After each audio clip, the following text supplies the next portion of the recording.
Muita gente hoje está enrolada financeiramente, emocionalmente, na família, na vida espiritual, porque na verdade não tem sabedoria para tomar decisões, para escolher quem entra na sua vida e quem tem que sair da sua vida. E eu quero, através desse programa diário nosso, te auxiliar no próximo passo. Palavras de sabedoria. Colocar através da palavra, que é a sabedoria milenar, luz no teu caminho. Eu acredito que você, independente da fase que está passando, da situação em que está, com sabedoria, você vai subir a escada do crescimento. Você vai sair desse lugar que está, que talvez você não goste tanto, e vai para um patamar, para um nível maior. Hoje, nós nos reunimos com pessoas aqui que querem realmente, através do conhecimento, escrever o seu futuro. Querem viver o seu destino profético. Bom, na matéria de hoje, nós vamos falar sobre um homem que buscou sabedoria e encontrou. Daniel. Daniel é um profeta do Antigo Testamento, sabe? Na sabedoria milenar, nós vamos encontrar vários heróis e heroínas da fé. Homens que deram a sua vida pela causa e só venceram porque, além de muita fé, tinham muita sabedoria. Daniel entra na Babilônia, que era um dos maiores impérios da época, um dos maiores territórios, uma das maiores forças bélicas da época, como um escravo. Ele chega ali como um escravo judeu. Você sabe que muita gente, muitas histórias bíblicas se parecem. Por exemplo, se você estudar um pouco a história de Daniel, você vai ver que se parece muito com a história de José, porque ambos chegaram como escravos em terra estrangeira e se tornaram governadores. Então já te adiantei a história. Daniel chega como um escravo e termina como um governador. Como, Tiago? Vamos lá. A primeira coisa que ele decide quando é levantado no primeiro cargo de confiança, então entenda aqui, entre a escravidão e o trono vão existir degraus. Anota isso, por favor, eu preciso te encher de sabedoria para você não achar que a vida é fácil. Entre o estado de escravidão que você pode estar na vida financeira, emocional, familiar, espiritual, e o trono, que é quando você começa a governar sobre essa área, tem vários degraus. Quando Daniel sobe o primeiro degrau, ou seja, o primeiro cargo de confiança que deram para ele, que ele só servia, ele falou, não vou me contaminar com a comida do rei. Ou seja, eu vou ser diferente. Então, o primeiro princípio que eu aprendo com Daniel, que saiu da escravidão para o governo, é, seja diferente. Todo mundo fala palavrão, você não precisa falar. Todo mundo engana um pouquinho. Não, mas eu estou roubando de brincadeira. Ninguém vai sentir falta disso. Mas você não pega o que não é seu. Você é diferente. Você não se contamina com a mesa que as outras pessoas estão acostumadas a comer. Quando você toma a decisão de ser diferente, esse diferente aqui é para melhor.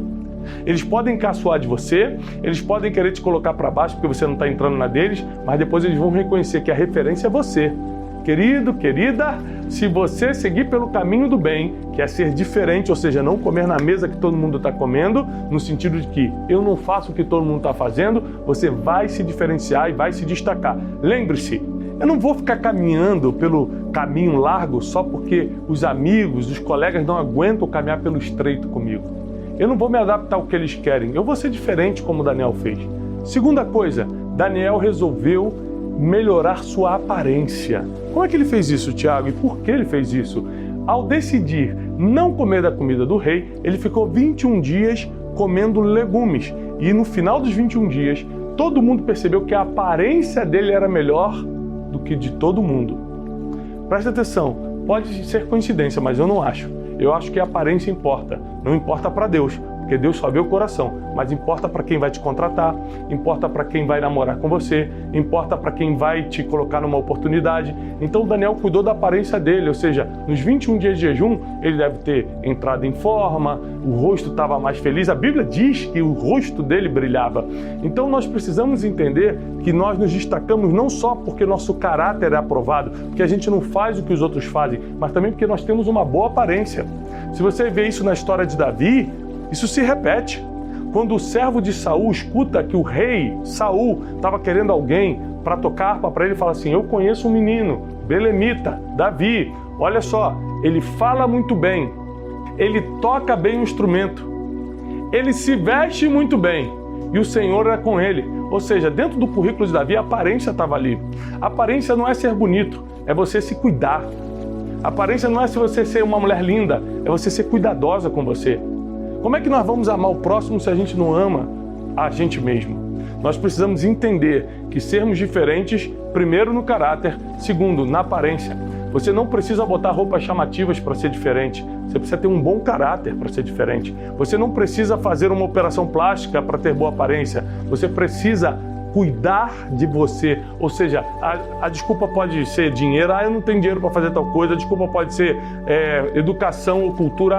Onde eu fui criado não tinha isso. Não tem desculpa para você simplesmente se cuidar ou ser uma pessoa de caráter. Quando você vê a evolução de Daniel dentro do Império Babilônico, tem uma terceira coisa que ele fazia que ninguém fazia. Ele orava, a ponto de armarem contra ele. Porque além de ter um caráter diferente, além de ter uma aparência melhor, ele ainda era uma pessoa de oração. E ninguém consegue armar contra quem está orando. Vou repetir porque isso é muito poderoso e realidade na minha vida. Ninguém consegue armar, prejudicar quem já está de joelhos orando. Ninguém consegue derrubar quem já está com o joelho no chão. Você precisa acreditar que essa tríade, que esses 3 pontos de Daniel o fizeram ser um homem tão sábio que ele superou todos os magos da Babilônia. Quando os problemas vinham sobre os reis da Pérsia, sobre os reis da Babilônia, Daniel era o sábio convocado para resolvê-los e resolvia. Deus deu para ele um dom de interpretação de sonhos, um dom de sonhar também. Mas por que isso? Porque ele tinha caráter de não comer na mesa que todo mundo comia, ele tinha uma boa aparência e ele era um homem de oração. E você precisa ser um homem e uma mulher de oração. Então, se você pegar esses 3 pontos, você vai ver que facilmente alguém que está numa escravidão, seja em qual área for, vai chegar no nível de governo. Como, Tiago? Vamos falar, por exemplo, uma escravidão familiar? Você está passando um inferno no teu casamento, você está passando um dobrado com teus filhos que não querem obedecer, estão na adolescência, estão revoltados. Vamos começar a primeira coisa. Vamos tirar da nossa casa tudo que não é de Deus. Vamos tirar da nossa mesa todo alimento que não é de Deus, que não é consagrado a Deus, que é dos demônios. O que isso quer dizer na prática? Será que você tem filmes na sua casa que não é para assistir? Será que você tem brinquedos que foram consagrados ao inimigo? Será que você tem coisas que você precisa retirar da tua família hoje? Porque às vezes essa perturbação dentro da tua casa é porque você está comendo na mesa com os demônios, não na mesa do Senhor. Segunda coisa, a boa aparência. Você grita com seus filhos, mas exige que eles falem baixo. Não, nós precisamos dar o exemplo. A boa aparência não é só estar bem vestido, não. A boa aparência não é só estar magro, não. A boa aparência também é com o que você fala, como você demonstra. É como você se comporta. Terceiro, seus filhos não te veem orando, mas você quer ensinar para eles que eles têm que ir para a igreja. Não, tudo trabalha com exemplo. Seu marido vê que você vai para a igreja, mas em casa você inferniza. Ou seja, seu marido parece ser espiritual, mas por trás tem coisas escondidas. A vida de oração é o que dissipa os erros, dissipa os pecados e atrai a presença de Deus para dentro da sua casa. Então esses 3 pontos de Daniel foram impressionantemente assertivos para ele sair da escravidão para o trono. Ou seja, levando para a sua vida familiar, financeira, emocional, qualquer hora que você quiser levar, você só sai da escravidão se você toma essas 3 atitudes que Daniel tomou. E você só chega aqui no governo se você for galgando degrau por degrau, subindo escadinha por escadinha até chegar no lugar que Deus te posicionou. Eu estou aqui hoje para te alertar, para abrir sua mente para essa verdade. Nós aprendemos que independente da situação que a gente esteja, porque uma das situações mais humilhantes para o ser humano é a situação da escravidão. Você não come a hora que quer, não dorme a hora que quer, você não faz sua própria vontade, você tem que obedecer sempre a alguém, não ganha nada por isso, ao contrário, é só para sobreviver. Quando você faz as coisas só para sobreviver, você é um escravo, você é uma escrava. Era o que Daniel era nessa época.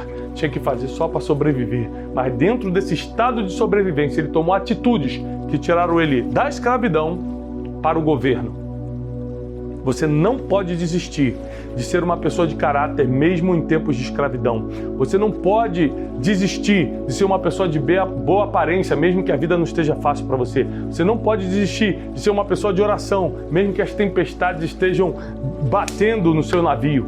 É importante você entender que esses pontos foram cumpridos por Daniel não quando ele estava no governo, mas quando ele ainda era um escravo na Babilônia, quando ele ainda era servo dos outros. Entenda isso! Nos piores momentos da sua vida, você toma as decisões que criam os melhores da sua vida. Palavras de sabedoria.